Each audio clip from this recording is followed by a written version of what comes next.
Buenas tardes, soy el profesor Hervé Gegat, coordinador de la mención de obras hidráulicas de la Maestría en Desarrollo de los Recursos de Aguas y Tierras.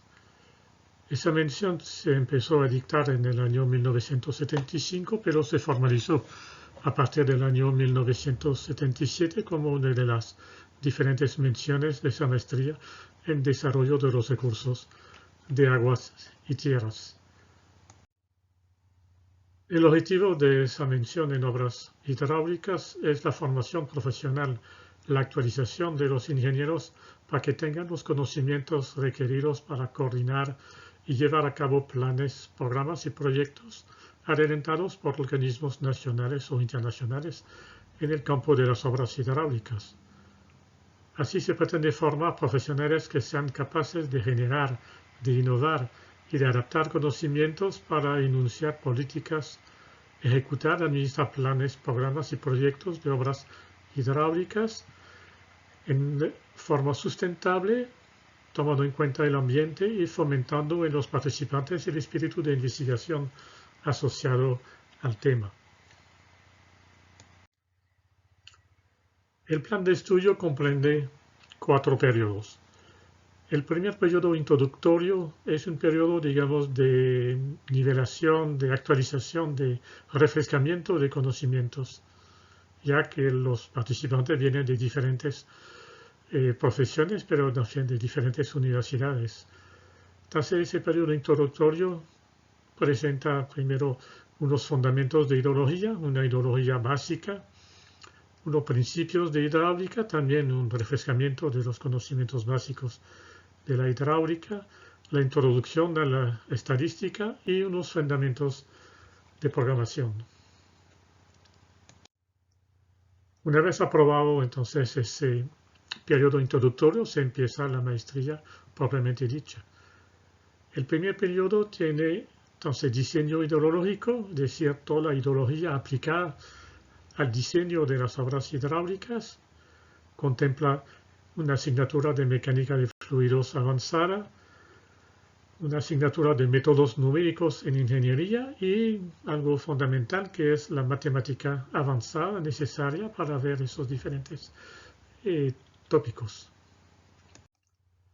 El segundo periodo contempla asignaturas más específicas: hidráulica de canales, transporte de sedimentos, control de inundaciones, estructuras fluviales y una electiva.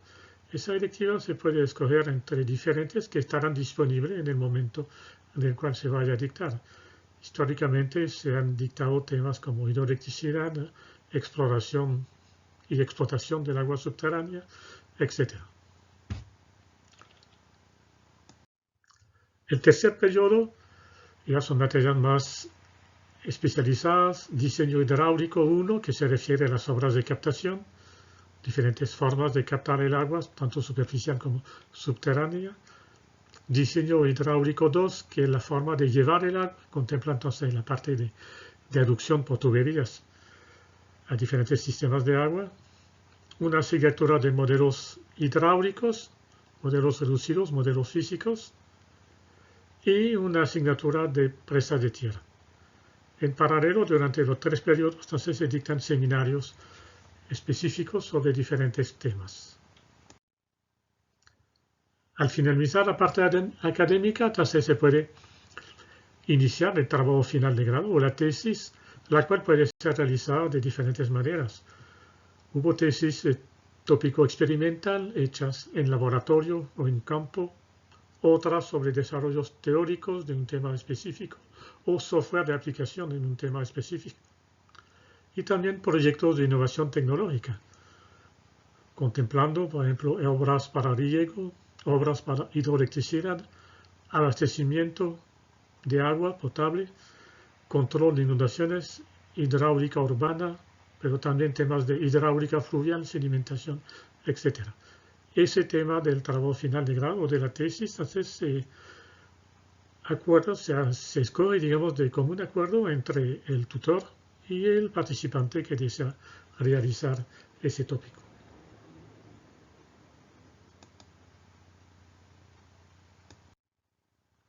Ahora, bueno, vamos a ver un tema que ha sido desarrollado justamente en esa mención de obras hidráulicas. Se han realizado varias tesis de grado sobre ese tema y es un tema que todavía sigue en completo desarrollo. Ha sido financiado parcialmente por la Organización de la Organización de Energía Atómica, con sede en Viena. Se trata de la degradación de cuenca y de la sedimentación de los embalses. En esa foto pueden ver una parte del embalse de Santo Domingo, justamente el río Santo Domingo, en la confluencia con la quebrada de Pueblo Llano. El problema de la sedimentación de los embalses es un problema internacional, mundial. Se calcula que a nivel mundial se pierde anualmente hasta el 1% de la capacidad total de los embalses existentes. Y el costo de reposición de esos embalses equivale a unos 6.000 millones de dólares. En muchos embalses la sedimentación es mucho mayor y en algunos ha ocurrido una sedimentación acelerada que ha dado lugar que en pocos años algunos embalses hayan perdido una parte significativa, si no la totalidad, de su capacidad útil. La Asociación Internacional de Grandes Presas, el ICOLD, en su boletín sobre colmatación de reservorios, señala que en cuencas pequeñas ha habido colmatación del orden del 4 a 5% anual. ¿Qué significa eso? Bueno, que en menos de 20 años el embalse se ha colmatado totalmente. En los Estados Unidos se reportan pérdidas anuales de capacidad de los embalses del orden de los 1.200 millones de metros cúbicos, lo que genera una pérdida del orden de los 50 millones de dólares anuales también, debido a los sedimentos.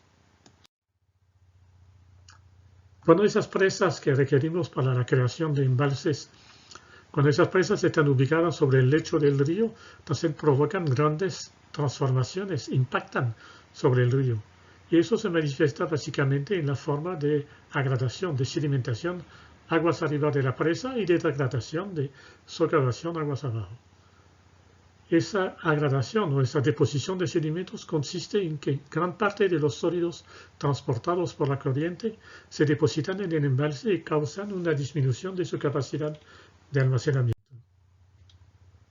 La pérdida del volumen útil de los embalses es un fenómeno natural, siempre va a ocurrir. La erosión y la consecuente sedimentación del embalse se desarrolla en el tiempo, pero en determinadas circunstancias, debido a la acción antrópica, puede acelerarse. A eso debe añadirse que la disposición de sedimentos puede ser de tales características que produzca la obstrucción de las tomas. Aunque no se haya llenado el embalse de sedimentos, bueno, las tomas están obstruidas y no se puede entonces operar. Y perdimos una parte significativa del volumen de almacenamiento de la vida útil del embalse.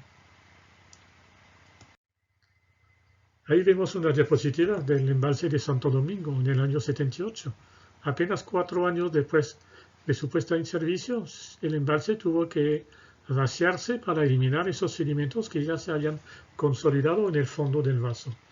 La foto representa el brazo del río Aracay, justo antes de la represa. Oña, la presa de Oña, que está ubicada aguas arriba de la ciudad del Vigía, bueno, ha sufrido una colmatación severa durante los años anteriores. La Honda, el primer desarrollo de Uribante Caparo, también presenta una sedimentación acelerada sobre el río Uribante.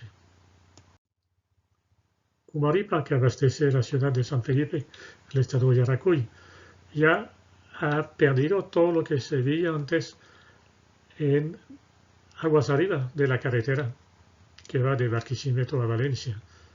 Y del otro lado, la sedimentación ha sido muy importante también, poniendo ya en peligro el abastecimiento de las ciudades que dependen de este embalse. El embalse de Pedregal es el caso más crítico. Ahí pueden ver en su construcción en el año 78 y en el 2002 ya lo que ven en la parte aguas arriba de la represa no es agua, es arena. está totalmente colmatado. Matícora, un embalse en el límite entre el estado Falcón y el estado Zulia. En su construcción en 1978 pueden ver los dos brazos que conforman el embalse. De un lado el río Matícora, del otro lado una pequeña quebrada, totalmente llenos de agua clara. En el 2014 ya podemos ver la Torre Toma, que estaba ubicada en la margen, digamos, izquierda del embalse, está totalmente sedimentada. Ya pueden ver ahí una excavadora que intenta restablecer un paso del agua desde el embalse en el fondo hacia la Boca Toma. Entonces, esa problemática de la sedimentación, de la colmatación por sedimentos de los embalses, ¿cómo lo podemos enfocar? Tenemos que saber cómo se van a distribuir los sedimentos en el embalse, dónde van a depositarse y en qué cantidad. Entonces, para conocer la pérdida del volumen útil que ocurrirá en el embalse, con el paso del tiempo hay que resolver varios problemas. Una primera pregunta es, ¿cuál va a ser el aporte de sólidos durante la vida útil del embalse? ¿Cuántos sedimentos van a llegar al embalse? De esos embalses que llegan, de esos sedimentos que llegan al embalse, ¿cuántos se van a quedar? ¿Cuál es la eficiencia de retención de sedimentos? Tercera pregunta, esos sedimentos representan un material sólido en el agua. ¿Cuál es su peso específico? Para eso lo necesitamos para saber cuál es el volumen que van a ocupar esos sedimentos durante su estadía en el embalse. Y finalmente, la última pregunta, ¿cuál sería la ubicación de los sólidos depositados dentro del embalse? Entonces, la determinación de la capacidad total de un embalse implica, entre otros, el cálculo del volumen requerido para la necesidad de servicio. ¿Cuál es el volumen que necesitamos para regular el río? Sabemos que podemos regular hasta el caudal medio del río, pero si queremos justamente regular este caudal o una parte de él, qué capacidad de almacenamiento necesitamos para ello? A ese volumen útil tenemos que adicionar generalmente un volumen muerto. Es el volumen que vamos a sacrificar para poder depositar, para almacenar los sedimentos que se depositan en el embalse y así asegurar el funcionamiento hidráulico del sistema. Entonces eso nos implica el cálculo de los aportes de sedimentos al embalse. Si lo queremos hacer a partir de datos históricos, muy pocas veces existen. Sabemos que son las crecidas que aportan gran parte, digamos la mayor parte de los sedimentos al embalse. Y no hay mediciones en crecidas. Una relación caudal líquido-caudal sólido. En embalses pequeños, en cuencas pequeñas quizás se podría hacer. En cuencas grandes ya es muy ilusorio pensar en establecer esta relación, ya que dependiendo de dónde caiga la lluvia, de dónde se centre la tormenta en la cuenca, esa relación puede ser muy distinta. Otra forma de estimar esa cantidad de sedimentos es batimetría. Hacer un levantamiento de la deposición de sedimentos en embalses existentes. Pero para embalses nuevos, para embalses que vamos a construir, eso obviamente no es factible. Entonces tenemos que recurrir a cálculos aproximados, regresiones, ecuaciones empíricas como la USLE, modelos de simulación que están ahora disponibles a nivel público.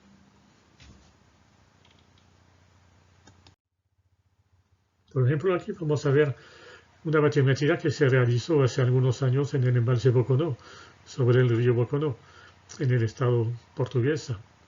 Ahí vemos entonces la delimitación del embalse con el flujo del río Boconó, la presa como tal está ubicada en esa parte. Entonces, bueno, se han trazado rectas que pueden ver aquí, que son líneas sobre las cuales se va a desplazar una sonda, una ecosonda de ultrasonido para medir entonces la profundidad del embalse y el espesor de sedimentos en ese punto. Entonces, bueno, son muchos puntos que se van a distribuir dentro del embalse y eso se va a procesar y vamos a obtener un mapa entonces de isolíneas de profundidad del embalse, entonces del fondo del embalse. Si comparamos entonces en la fecha en la cual se realiza la batimetría, si comparamos ese mapa con el mapa original del embalse, por diferencia, obtendremos la cantidad de sedimentos atrapados dentro del embalse.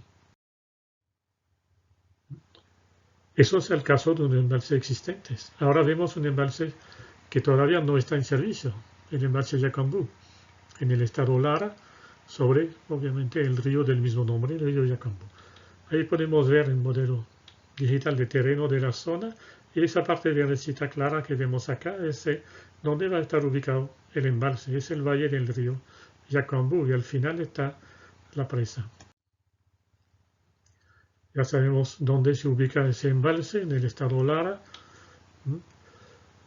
¿Y cuál es el propósito del embalse? Llevar agua al valle de Quibor en particular.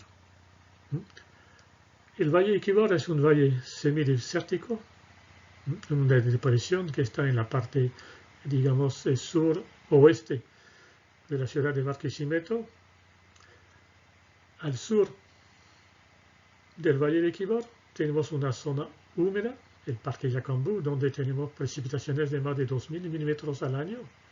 Y al norte tenemos una zona semidesértica con precipitaciones del orden de 500 milímetros anuales. Entonces la idea era trasvasar agua del sur hacia el norte para darle agua a la zona semiárida.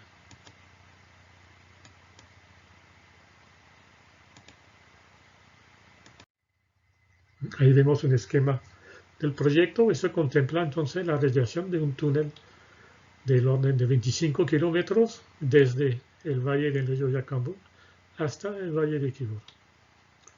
Ese túnel está perforado, tiene algunos problemas de estabilidad en ese momento, pero todavía no se ha podido llenar el embalse ni se ha traspasado la primera gota de agua del Yacambú hacia el valle de Quibor.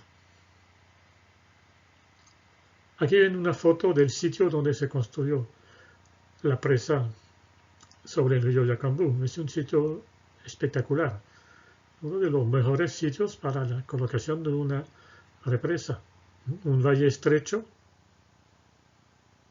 en el cual es muy fácil entonces colocar un obstáculo, un muro que va a represar las aguas arriba.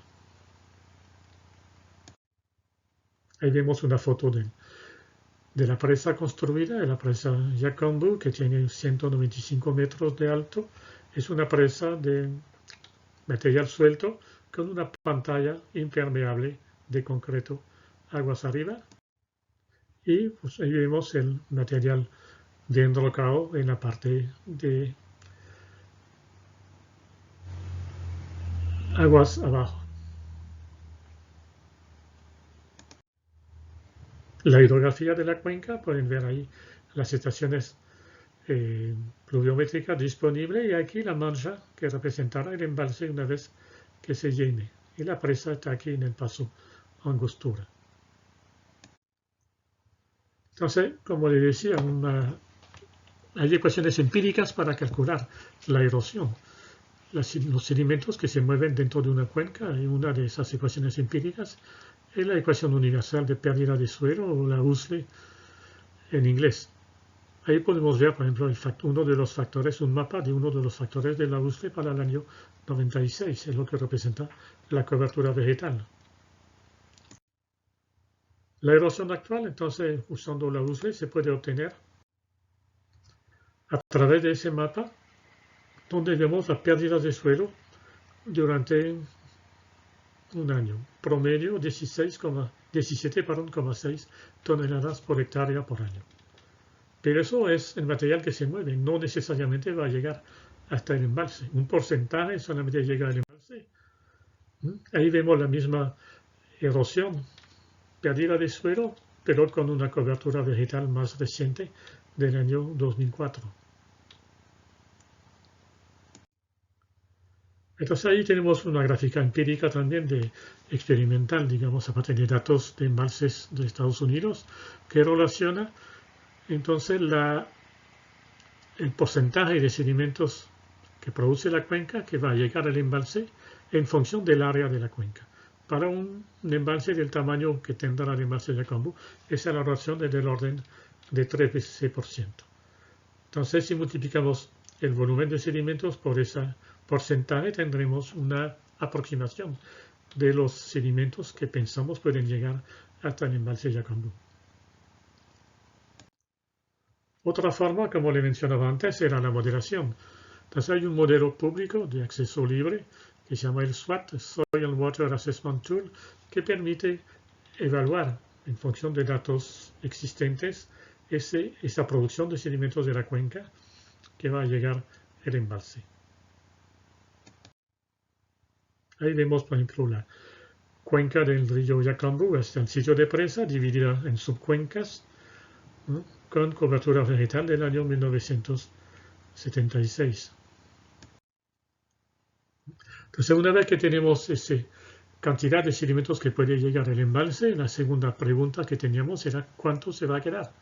En embalses pequeños, el porcentaje puede ser relativamente bajo, pero en embalses grandes, como va a ser el caso del embalse de Yacambú, casi la totalidad de los sedimentos que llegan al embalse se quedan en el mismo. Sale muy poco por las tomas y por el aliviadero. En el caso de Yacambú se estima que su capacidad de retención de sedimentos es del orden del 99%. Ese sedimento, una vez que llega al embalse, se va a depositar en diferentes partes. En la cola del embalse o el delta, donde se va a depositar el sedimento más grueso. En un sector intermedio, en el vaso mismo, un material de menor granometría. Y al pie de la presa, donde está el volumen muerto, donde consideramos el volumen muerto, se va a depositar el sedimento más fino. Ese sedimento que va a molestar, que es muy fino, no tiene ningún valor comercial. Lo que está en el delta, esta parte de lo que está en el embalse, se podría vender. Se puede darle concesión para que exploten ese material, pero el material que llega al pie de la presa no tiene ningún valor comercial. Entonces ahí vemos cómo se va a distribuir ese sedimento, como le decía, una parte en el delta, una parte en el vaso y una parte al pie de la presa. Y es esta que nos va a molestar, porque si ese sedimento que llega al pie de la presa alcanza la cota de la bocatoma, del trasvase hacia el túnel, hacia el valle de Equibor, pues entonces se va a colmatar esa toma y se va a inhabilitar el sistema. Para eso se consideraron tres escenarios. Un escenario extremadamente optimista, donde consideramos que la cuenca se ha reforestado totalmente y la modelación nos dio una estimación de 1.500 toneladas por kilómetro cuadrado de cuenca. Un escenario extremadamente pesimista, donde consideramos que se ha deforestado toda la cuenca, es el peor caso que puede ocurrir, con una producción 3 veces mayor de 4.500 toneladas por kilómetro cuadrado. Y un escenario intermedio que es la aplicación del modelo SWAT con los datos de cobertura vegetal del año 2004. Entonces, ahí vemos un 52% de los sedimentos va a llegar al volumen muerto, un 36% se va a depositar en el vaso y apenas un 12% en la cola del embalse. Con eso se ha concluido que todavía al cabo de 100 años de operación de la presa o del sistema hidráulico Yacambú, los sedimentos se encontrarán todavía a 18,5 metros por debajo de la obra de toma. Es decir, que en principio no hay mayor problema. Sin embargo, hay que tomar en cuenta que todo eso son aproximaciones.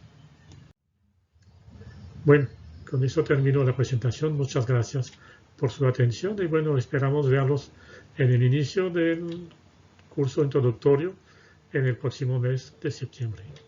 Muchas gracias.